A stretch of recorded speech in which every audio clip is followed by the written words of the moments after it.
This program is coming to you via Relay 2 satellite, a spacecraft orbiting the Earth at a speed of 17,000 miles.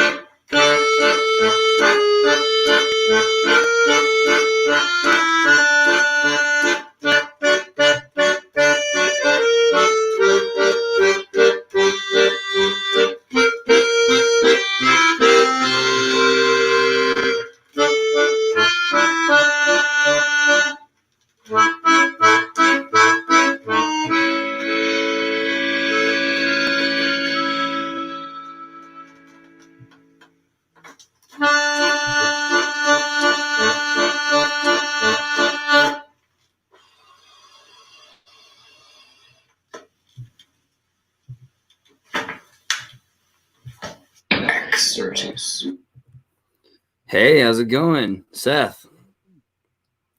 Glad to have you here. I hope I can hear you pretty. For a second, it got a little quieter. Is it? Can you say hello so I get make sure I can hear you pretty well? Yeah, it's a bit muffly. Can you bring the sound a little closer?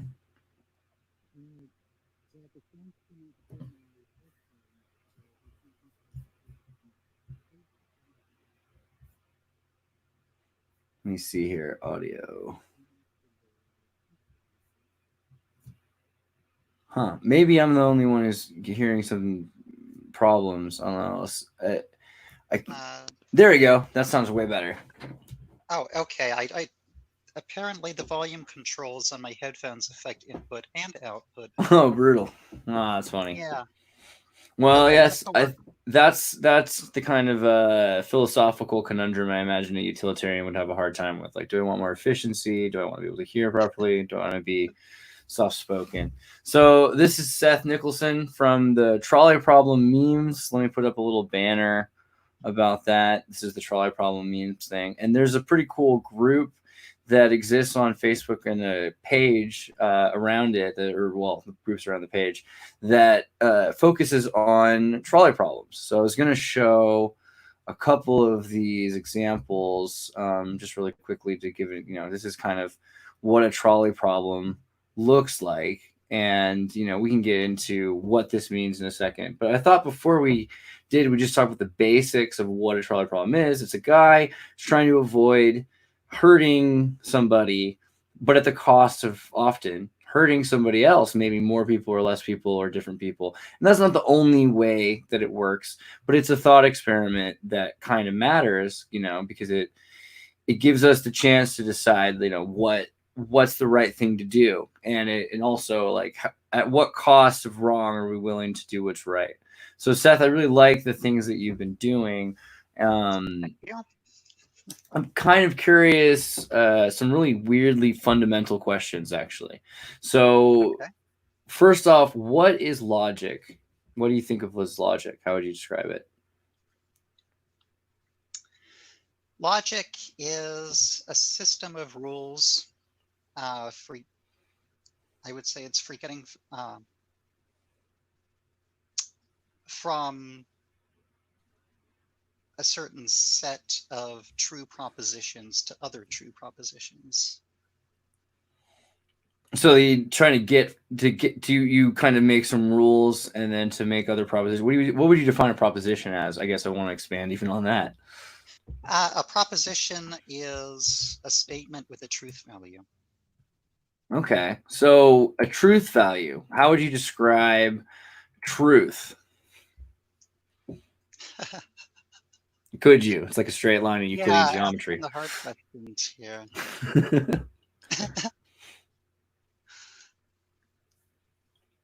Well, you don't have to believe in truth to describe it. It's like a straight line, I guess. It doesn't have to exist in nature.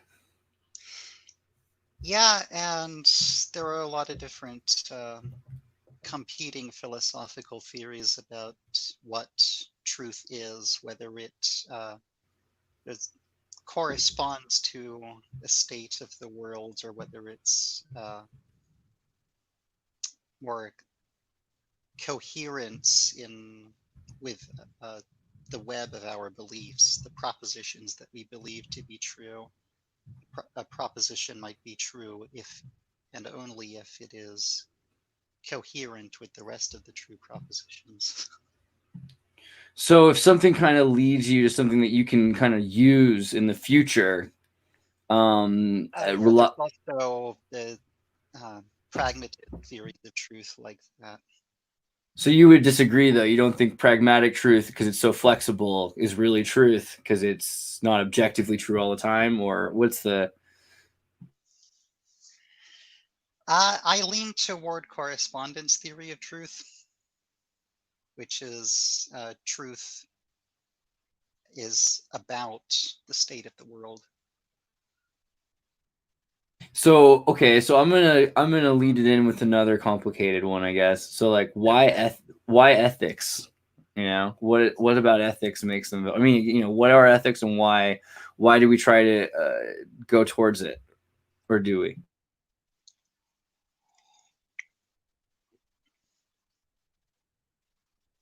Well, ethics is systems for, of course, determining what is right, what is wrong, and using that system, attempting to improve the state of the world. And you think it's worth doing that? It's using ethics helps the world, it helps yourself, or what's the value? Yeah, I think so. I, of course, am somewhat involved in the effective altruism community, which is pretty heavily steeped in ethics, moral philosophy, trying to do the most good you can do with charity, get the most bang for your buck. We got a comment actually about religious persons. Ask them about their truth. From 13th Monkey says you'll get a different story. Ask any religious persons about their truth, and then, you know, isn't truth a matter of perspective? We can comment on that. Otherwise, I was going to actually continue asking you more about why you're interested in these subjects. Like, what is would you care to explain a bit of your background that got you interested? You know, because you clearly think a lot about these things to extreme levels. How did that happen? How did that happen to you? Did you get hit by a train? No, I didn't get hit by a train. This actually, it isn't something I've always been interested in. In college, I studied computer science and mathematics. I took like one philosophy class, and it was focused on ancient philosophy and Descartes and so on. And I wasn't too impressed with the fields based on that short overview. But after I graduated, I came into contact with the rationalist and EA communities on Facebook and was impressed with what they were doing, and got into philosophy along that path. So in computer science, before you started with philosophy, then you were interested in computer logic. What kind of computer? You know, free geek. Do you like GNU? Are you a fan? Like, I do, yeah. most of everything running here is in some sort of GNU system, if you couldn't tell from the cam twisting and stuff.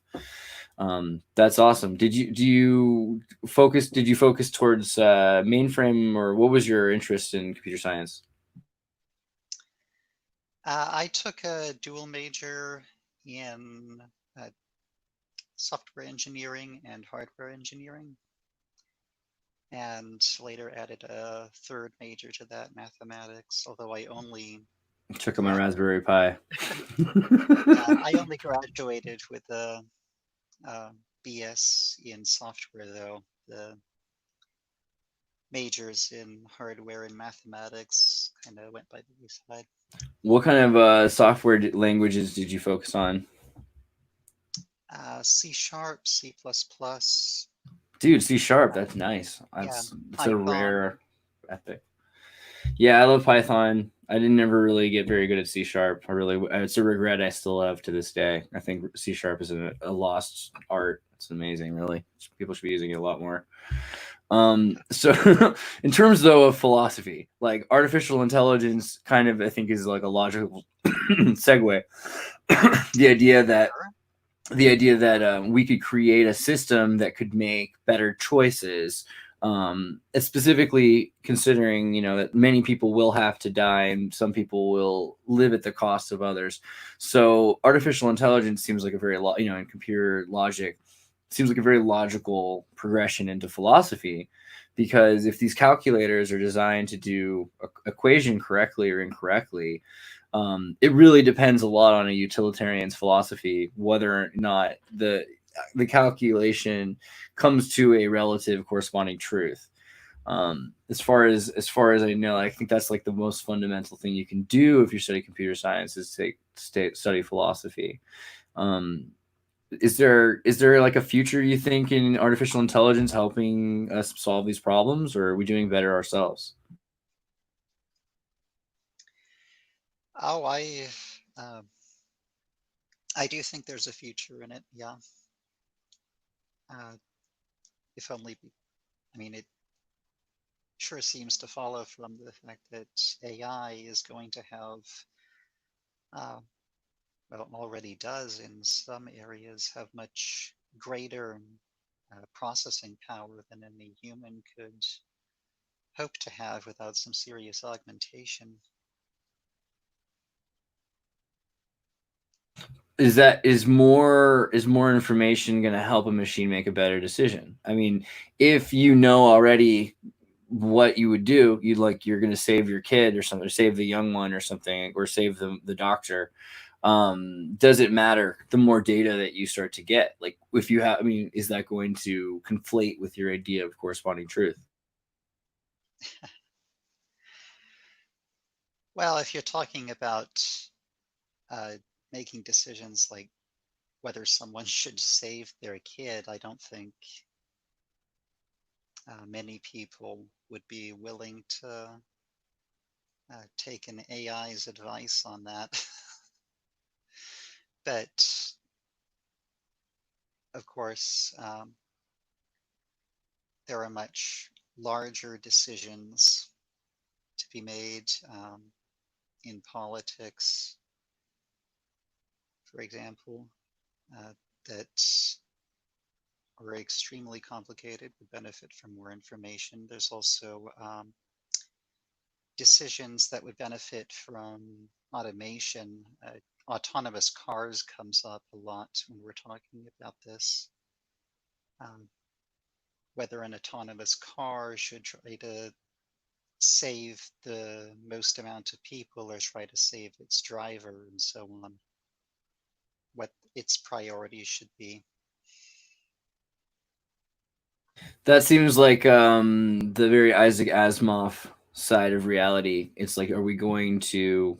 I mean, at what level do we stop AI from making decisions for us if we're going to let them make decisions for us at all? And it sounds like, for the most part, people are saying, well, let them make the biggest decisions. So, i.e., if you're an American, you don't want your kid's decisions just governed by AI. But if it's governing the third or fourth world's kids, then it's all of a sudden more distant psychologically. So we can imagine doing it, and even on a greater scale.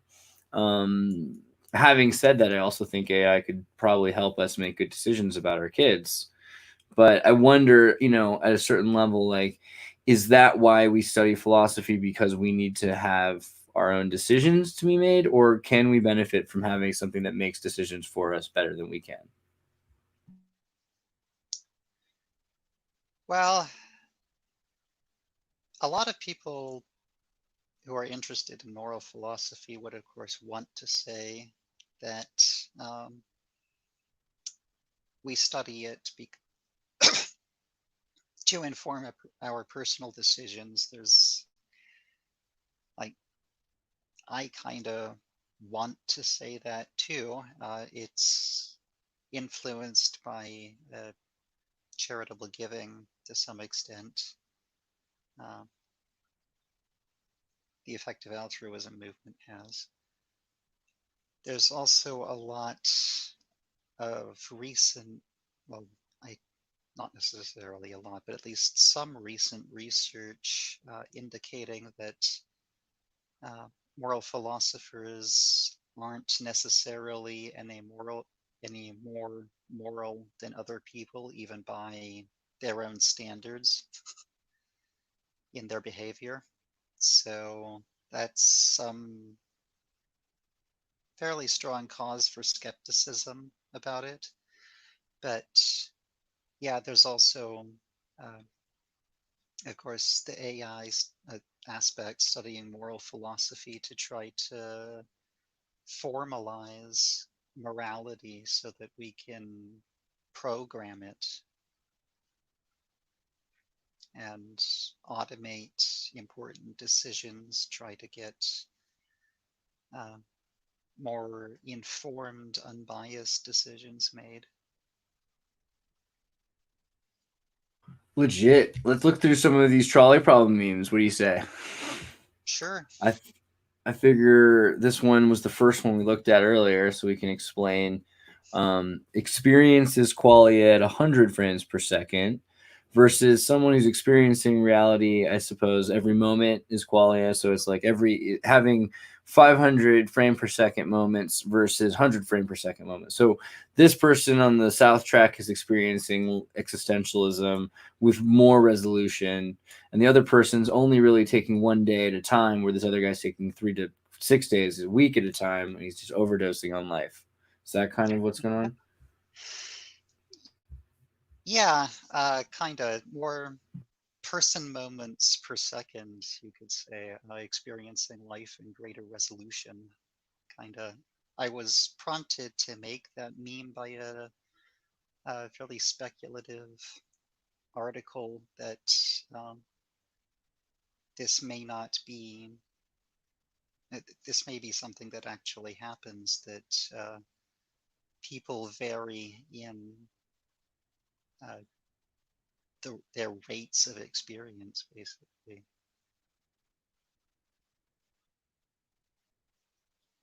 And if that's true, it has clear and some weird implications for utilitarian calculus. It also seems like it could work both ways, because if you're experiencing suffering at a higher resolution, Definitely. as opposed to, you just have, if the person on the track above is taking ketamine, so they're experiencing less suffering, maybe that's what they're just disassociated from reality, to only experience 1/5 as much reality as the other person. The other question I have to wonder is, what about this person with the trolley track switch? How much reality are they exposed to in qualia? Who knows? I'm not sure it really matters for this problem, but yeah, it's a way that utility monsters might actually be real. Of course, it's not. If they are real, it wouldn't be quite to the extent that they're proposed in thought experiments. It wouldn't be one person having overwhelming moral importance as usual, just slightly more important than others. Well, More like it's an it's scenario. an it's an existential question, because if well, it's a classist question too, because you're asking, if this person's having more fun in life, do they deserve to live more? Right? I mean, it's like, on a really fundamental level, the question simply, if they are going to have, if the person on the south track is a multimillionaire who gets to go to Alaska and Mount Everest, and the person on the top track is a Peruvian kid, living in the city, and he has very little access to clean water, and he sniffs glue, like there's the conundrum. It's like, does he deserve that experience any less, and is that other person's experience more valuable, or is it socially valuable? Oh yeah, that's definitely something that comes up in utilitarianism too. That reminds me of another meme we had a while back with the happiest country in the world, which has a fairly small population, versus the least happy country in the world, which has a fairly large population. Which of those would you run over? I also I found something kind of on a tangent of that was interesting, which was that they decided Denmark. I think you're referring to Denmark. Isn't the most happy? It's the most content country on earth, because they still have depression, suicides, and all these other things. But in terms of quality of life, they have a very nice quality of life. But it does, in the utilitarian sense, it doesn't necessarily equate with perfection. Let me see, does this thing work? Can we see this one? I'm going to read this one. By sheer accident, an empty trolley, nobody aboard, is starting to roll down a certain track. Now, if you do nothing about the situation, your first option then, in a couple of minutes, it will run over and kill 6 innocents who, through no fault of their own, are trapped down the line. So, on your first option, you let the 6 die. Regarding their plight, you have 3 other options. On your second option, if you push the remote control button, oh, this is a lot longer than I thought. You'll change the position. You'll change the position of a switch track, switch A, and therefore, and before it gets to the 6, the trolley will go into another line. On the left side side of the switch's A fork. On that line, 3 other innocents are trapped, and if you change switch A, the trolley will roll over them. So on your second option, you'll save 6 lives, and you'll take 3. On your third option, you'll flip a remote control toggle and change the position of another switch, a switch B. Then, a very light trolley that's rolling along another track, the feed track, will shift onto B's lower fork, as 2 pretty heavy people are trapped in this light trolley. After going down this lower fork, the vehicle won't only collide with the onrushing empty trolley, but owing to the combined weight of its unwilling passengers, the collision will derail the first trolley, and both trolleys will go into an uninhabited area. Still, the 2 trapped passengers will die in the collision. On the second hand, you don't change switch B. The lightweight trolley will go along B's upper fork, and then it will bypass the empty trolley, and its 2 passengers won't die. So, on your third option, you'll save 6 lives, and you'll take 2. Finally, you'll have a fourth option. Further up the track, near where the trolley started to move, there's a path crossing the main track, and on it, there's a very heavy man on roller skates. If you turn a remote control dial, you'll start up the skates. You'll send him in front of the trolley, and he'll be a trolley stopper. But the man will be crushed to death by the trolley he stops. So on your fourth option, you'll save 6 lives, and you'll take 1. Well, this is a complicated one. Yeah, this one, it isn't actually a meme. It's from an actual academic paper on an experimental philosophy study. And the point that they were investigating is that if you throw all these weird possibilities at people in a single problem, people will become more utilitarian.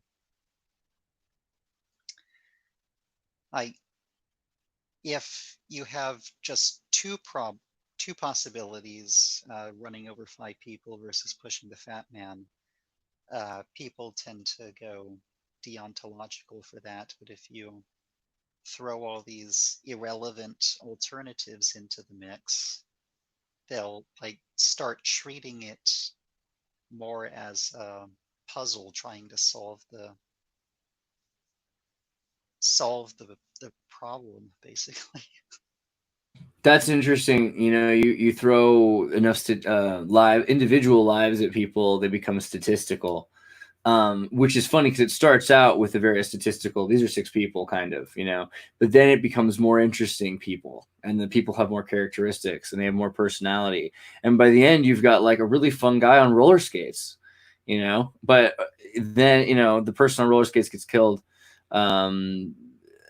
for the saving of the 6 people would seem likely because it's just one person, and you've reduced him down and reduced all of the characteristics about the person into just one statistic versus 6 or 3. However, we never discussed whether or not these 6 people were criminals, whether this was an execution, whether or something was going on. There could have been that they were inclined to die.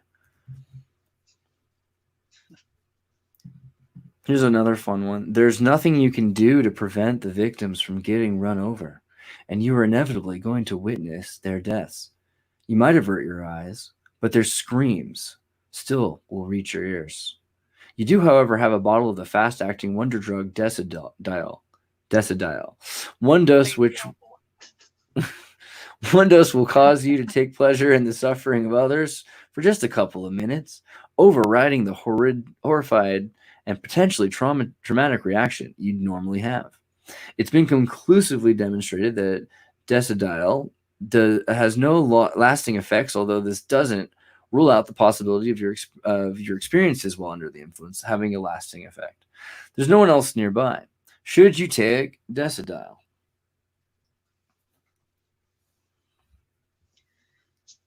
So this meme, I created it after reading some of J.J. Thompson's Goodness and Advice, where she argues that hedonic utilitarianism cannot be true because it's bad to take pleasure in the suffering of others, like inherently bad.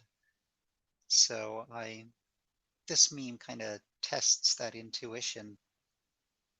And when I posted it in the group, there was very divisive.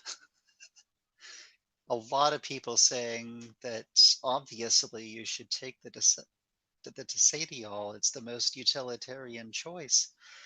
And also a lot of people saying that no way, that destroys what is human in us. It could lead to bad consequences and so on.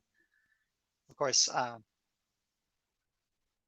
I'm sympathetic to the argument that it leads to bad consequences, but will do so. But that doesn't really show that the taking pleasure in the suffering of others is inherently bad independently of the consequences, like JJ wants us to believe. I guess my first question would be like, can you get more? I mean, like, because and that's a seriously utilitarian question. Because like, if you could take it once and then you're gonna keep feeling bad afterwards, well, that doesn't seem very practical. But if you could continually get soma from the Brave New World the rest of your Huxley-esque experience, it's probably the right mathematical choice. But then that would be the last trolley problem one would ever solve.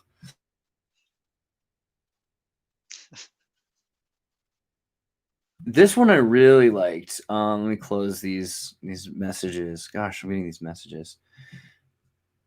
Oh, Alosha says, yeah, he's going to do a video with us. Hooray. Okay, so. Hi, Alosha. Yeah, right? Open image in new tab so that we don't have to deal with all that. Excuse I. Mary has, well, let's look at this beautiful picture first. Okay, so here is Waldo and the trolley problem from Master and the Margarita Bogakov. And here is our student who is probably Shakira, actually, because she's just recently graduated with a philosophy. So I would say, it's her silhouette. It could be, but it could have been Seth. You never know. It's just a silhouette. So, but this is Mary, is who it actually turns out to be. And it says, Mary has, through extensive studies, learned all that there is to know about neurology and psychology and nociception in particular, physiology, physics, and various modes of public transportation, and mostly trolleys. Everything, including that which is not yet known to the modern scientists. Apparently, she's even, a nanotechnician and she's doing great stuff. But yet, she has never suffered the slightest injury to herself. Can she be said to know what it is like to be run over by the trolley? Great question. Yeah, I created this one a couple of years ago, trying to adapt Frank Jackson's famous Mary's Room thought experiment to the trolley problem. Yeah, go ahead. Please elaborate more, actually, because I have some thoughts, but keep going. So, in the original Mary's Room thought experiment, Mary is isolated in a room where everything's black and white. She hasn't ever seen anything red, but she's learned all the physical facts about what produces the sensation of seeing red. And the question is, if she sees red for the first time, will she learn anything new from that experience? And it's trying to show that qualia is an important concept in consciousness philosophy of mind. Yeah, I mean, it's worded so specifically that it's a resounding no, but you could change the question so that the answer was yes. Like, obviously, to know is different than to understand. So if you were to look at understanding as a lack of knowledge, but like some sort of pretext or context, then sure, like having an understanding sociologically that pain causes in unhappiness. She's probably experienced unhappiness. You'd imagine extreme unhappiness, coupled with inability to function or act. So this person will no longer be allowed to or permitted to exist, let alone function or cooperate or pursue happiness in our society. So in that respect, it's reasonable to conclude she understands that this person, by hitting by the trolley, will not have a good time, and that they will not probably end up senator or going to the beach tomorrow. So there's a rationale that like she can learn those kinds of things, but to really know and experience, I mean, it's like not they're not it's not syllogistic enough. You could say that if someone were to have sex, and someone said, "Oh, I know what that's like. I've masturbated," or you could say like, "I had sex with my partner," and then the person says, "Oh, I know what that's like because I've had sex with a partner." And there's always going to be existential difference, but there can still be corresponding understanding, like the literal understanding word. That's my opinion. Makes sense. Do you disagree? Do you think that experience is that the point of the meme, that she knows or that she doesn't know?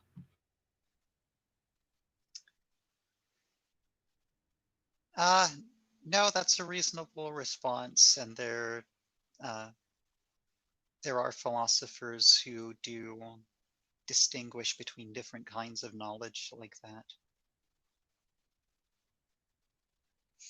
The Mary with the red example is interesting because it's like, would she experience? I mean, would she experience anything new? Would she learn anything specifically?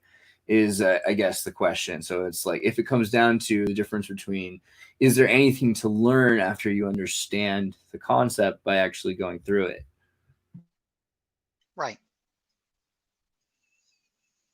But that's the question. It's just not a. There's not like a full. Is there kind of? Do you think that there is? Like, does existentialism answer us anything? Yeah, I think there is, if only because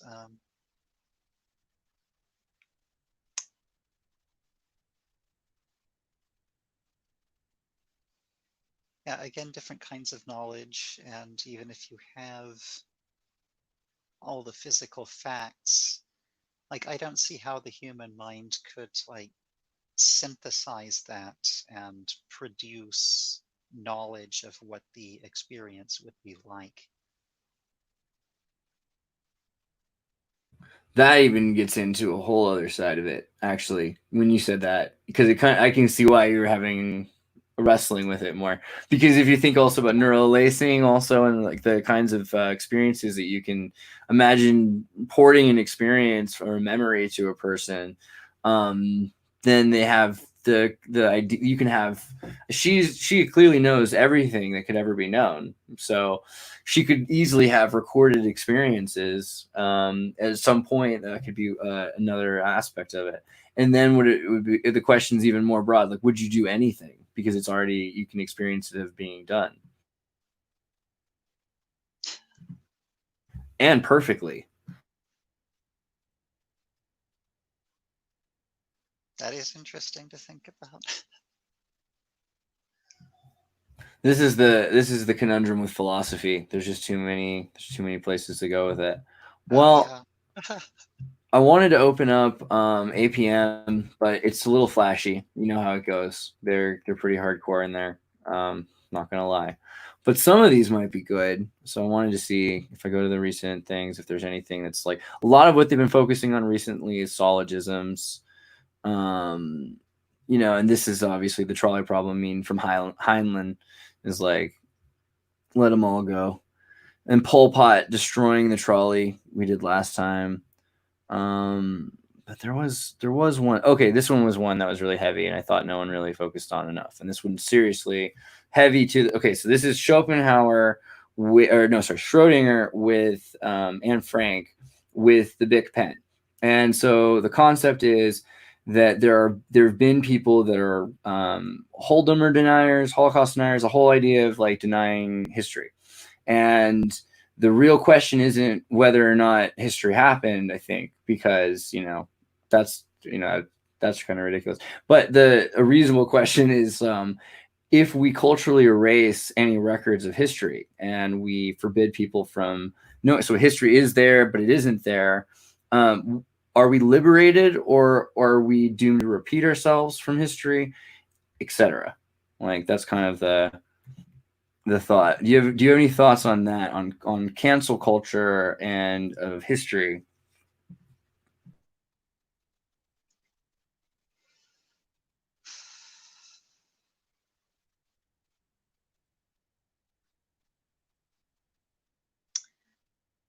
It does seem to me that it's important to learn from the lessons of history in order to avoid repeating them. I'm not so sure that we can do that effectively, though. Like, it's one thing to say that, it's another thing to actually put it into practice. Like, we're talking about Hitler's rise to power, and from what I understand, it would have been very hard to see what was happening if you were alive at the time. It would have seemed innocuous at first and just gradually ramped up. And how can we learn from that? There have been a lot of comparisons to what Hitler was doing early on and what Donald Trump was doing when he became president and ran his campaign. And I mean, irrespective of whether that's valid, there's a lot of argument over whether it's valid, and that kind of goes to show how hard it is to apply the lessons of history, I think.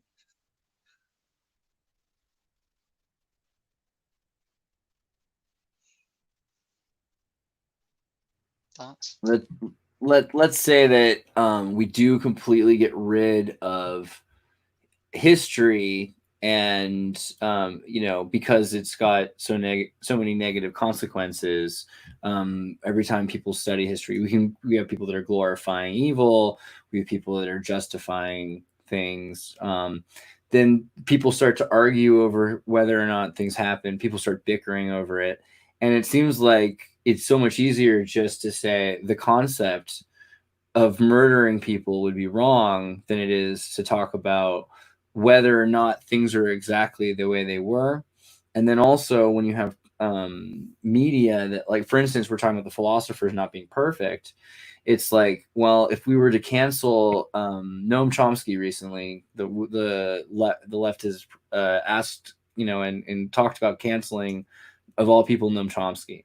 And I mean, so it makes you want, I mean, yeah, because it's a weird, because he said some things that weren't perfect ever in all of the many, many, many words he's made in so many books over the last 50 years, 40 years. Of course, there had to be a point when he didn't say something exactly perfect. And that's just, Of course, that's just and Chomsky. that's what gets killed, because that's the culture we're in now. But that's also, is that justified? Is that the right approach? Because maybe, are we so perfect now that we don't need to learn from people who weren't imperfect? Like, I mean, let's say, like, there's Kierkegaard, or like Kant, like any of these guys who are completely nuts, Schopenhauer, even, for the love of God, all these people who I mean, I think Loesch was talking about Kant's racism. I think I mentioned earlier on the last show about Trotsky's, Bronstein's alleged racism. And yet, like, they talk, Marx, even with his interest in the elite of Mexico. So we're talking often about people who do have imperfect qualities, but then there's so much, it seems like you agree with me, that there's so much value to these other aspects of what they're saying that we need to sift through it and not just erase it. Absolutely, yeah. Is there a way that we can do that differently than debating and arguing, and the way the internet works with trolling and fighting each other, like with conversation? And like, how does that work? Like, how do we start to work together to look for truth?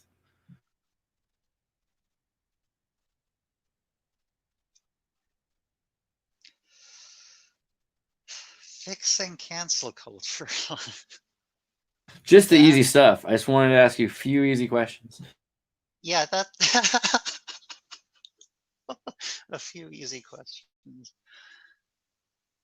Yeah, that's a big one. And I don't know, it's so deeply embedded in progressive thinking at this point. Like, it's easy to address it within a small subculture. I feel like rationalists are doing a pretty good job of that, but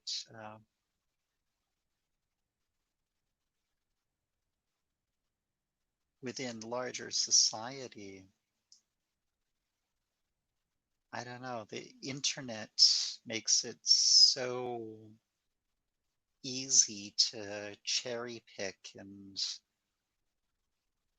signal boost particular things. And of course, the things that outrage us are the things that get signal boosted. Scott Alexander had a very good post about that, called the Toxoplasma of Rage. Of course, Scott Alexander has deleted Slate Star Codex recently for fear of getting doxxed. So it's still available in the archives if you want to go look for that. Yeah, actually, I have not read that. Maybe you can send me the name, and I can look it up, and I can put a link to it. I'll look for that. What was it called again? Star code? Toxoplasma of Rage. Let's see if I can grab that. I'll have to look for it a little bit further, but we'll find that at some point. That's the thing. People are deleting their things, and they're getting canceled, and there's a lot going on. Here's another fun meme from APM. I think this was also in Philosophy Memes. As you journey along a path of mutual man, he tells you that modern neuroscience has proved all our actions and decisions are merely the machinations of a predetermined universe, and that our concept of free will is not but a comfortable illusion.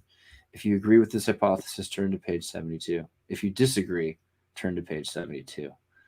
So, as someone who studied biology and a bit, at least computer hardware, and that's at least our anatomy. Like, what do you think about neuroscience and its effects on, clearly because we're talking about like the idea of taking a drug to make you more utilitarian. What do you think about neuroscience and biopharmacology's impacts on ethics? Wait, what? I thought this was going to be about free will. Back up a bit. Well, what is free will though, really? But I guess okay, we could do that. Let's start with that side of it. If free will is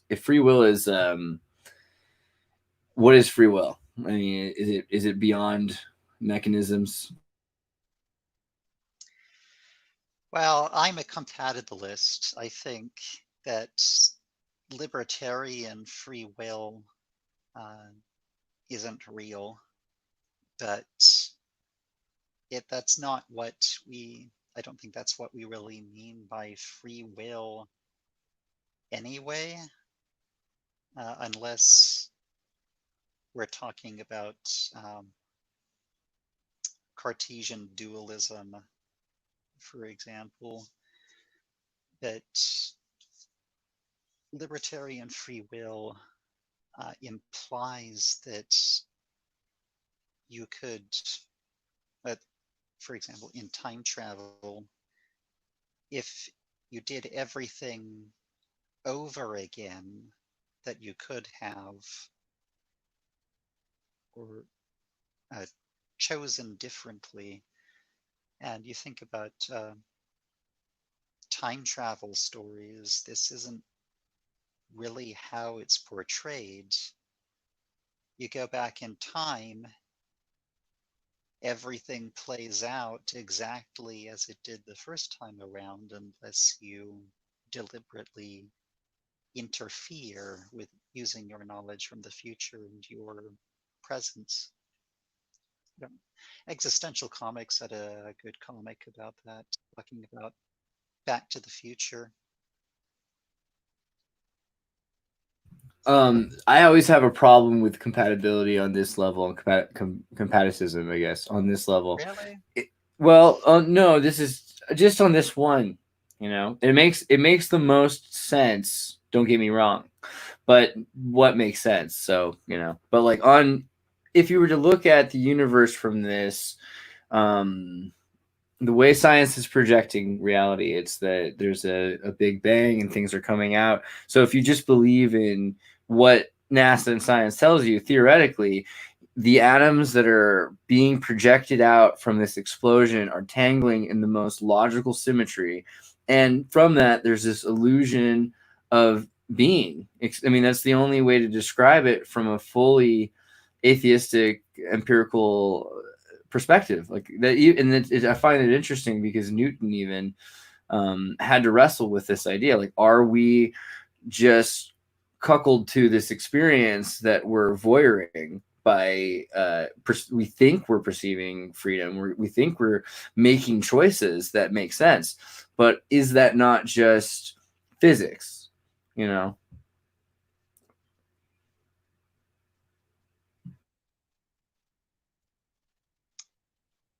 not sure I understand what galactic expansion has to do with any of this.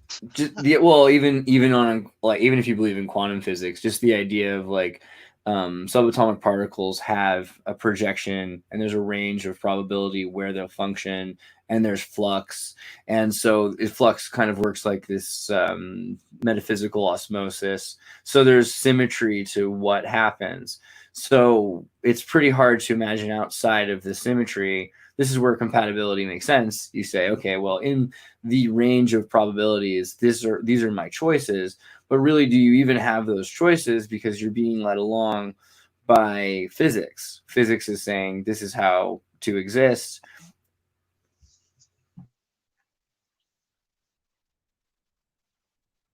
So what's your problem with compatibilism? My problem is that compatibilism seems like a lie, because it's this idea that, well, if physics exists, then there's a range, but there really isn't very much range then. So it's so small of a range that really isn't compatible, because at the end of the day, either it is or it isn't being governed by natural law.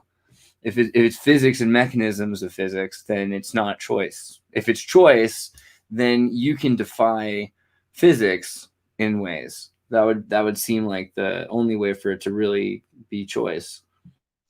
Well, compatibilism is saying that that's not what we generally mean by choice. Choice isn't random. It's us. It's what's important is self-determination, and yeah, the universe is governed by determinism, except at a subatomic level. I mean, quantum physics does get into randomness, but that doesn't seem to apply for purposes of discussion of free will. There was yeah, what's important is that it's my gray matter making the decisions, that there's no external force controlling me, that there isn't any randomness involved. I'm taking all the input I get from my senses and processing it and generating output. And that is free will right there. That's interesting. I see. Yeah, I think of it more as autonomy, but at the same time, to back up your perspective, because it's, Kierkegaard said pretty similar thing one way or the other. The function of prayer is not to influence God, but rather to change the nature of the one who prays. And I think a number of the things Kierkegaard said, it kind of talks about this idea of not free will as choice, but as submission to the self and being driven by natural law, which that is fair. I do still feel, though, that, like, if we're able to make only the choices that we're programmed to make, then it really calls into question what a choice is. Do you think that humanity should or can expand on choice making? Well,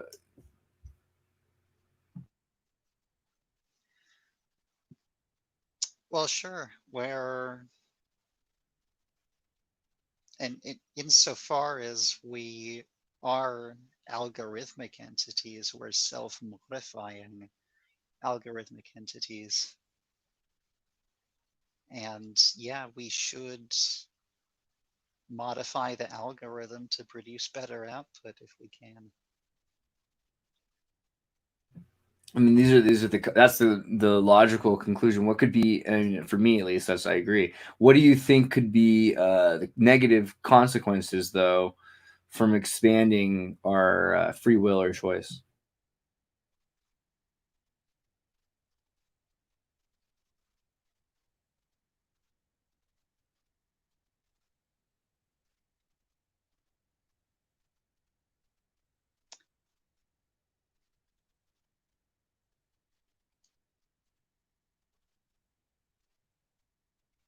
I guess I'm not sure what you're asking. What do you mean by expand free will? You're just talking about modifying our decision-making processes there? Is that what? Yeah, I think that's a question that needs to be expanded. So, what does it mean? What do we consider the range of free will of an average human being, and compare that to what is the ultimate amount of free will or mobility, or what is it? Is it knowledge based? Is it power based? Does it require wisdom to wield? I mean, it's a kind of complicated idea of what we get just by expanding our power. Let's say, I mean, if you don't imagine it as expanding your knowledge necessarily, but it's just that you're, you know, a Spanish conquistador or something, and you have ultimately more power to take what you want, and you know, you can limit the power, you can limit the resources of others without having proper ethic, I suppose. So it has to be, you know, that they also are expanded in wisdom and in knowledge. But then you know, yeah, this is a problem. Everyone who's watching this, there's too many rules. So now we're talking about not capacity to make choice, but how much effect, how great the effects of our choices can be. Is that what you're getting at? Yeah, I guess so. I think, you know, not how accurate. So that, can you repeat that? So not how accurate our choices, but how powerful they can be. Say that again. Yeah, it seems like you're talking about not our capacity to make choices for ourselves, but how great the effects of a single choice by an individual can be. That actually, both of those, I mean, it's very, see, this is an interesting way to start, like when you break things up. So you're looking at the effectiveness and the effects of a choice, and then also how well, how correct or how perfect a choice one can make. Those are two completely different things. Yes. Because we are definitely rapidly uh, increasing the impact an individual can potentially have on the world by developing technology. And that is definitely a concern. Nick Bostrom wrote a paper on this about, I think he called them black boxes, something along those lines. Technologies we developed that can empower an individual uh, to wield great destructive force potentially. And what can we do about that? I think someone actually turned that into a trolley problem too. I think we need a trolley problem cartoon also. Yeah.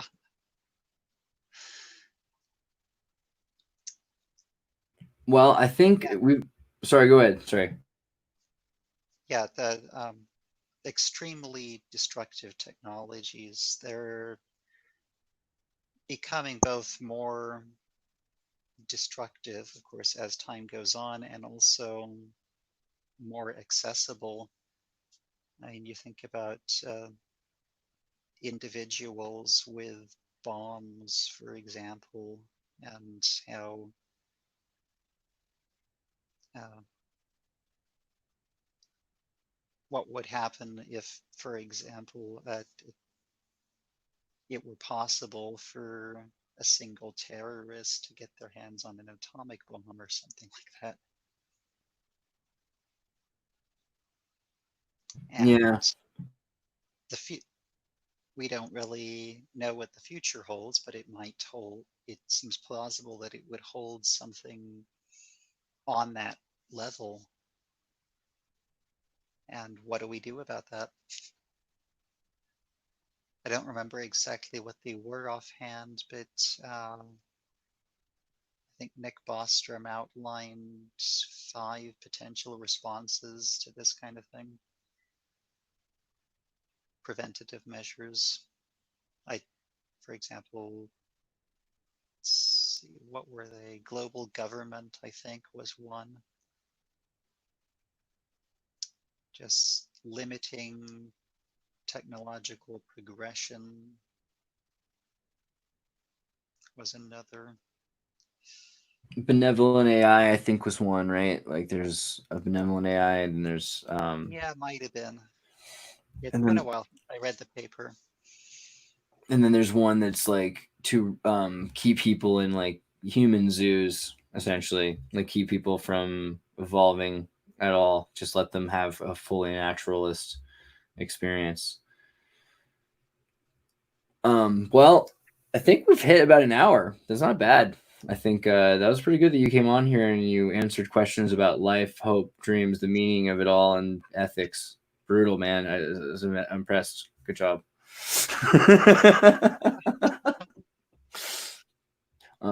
And yeah, I want to recommend also people to come check out, go check out the trolley problem memes, because in a weird way, it has to do with everything we're talking about.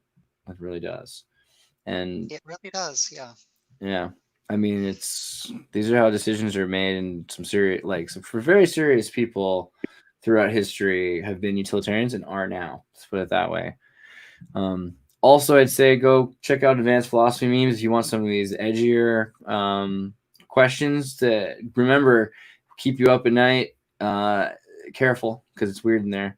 But as Seth had said earlier, the most caustic causes the loudest feedback. It's like Jerry Springer. So, it is an interesting thing. So do take a moment to check that out, and also go to the philosophy memes thing. And of course, never forget, we're going to have a Recent Tartarians episode in a few days. We're doing some pretty interesting stuff talking about the Bureau of Land Management. But okay, thank you very much, everyone. And thank you so much, Seth, for coming. You're welcome. Bye. Party on.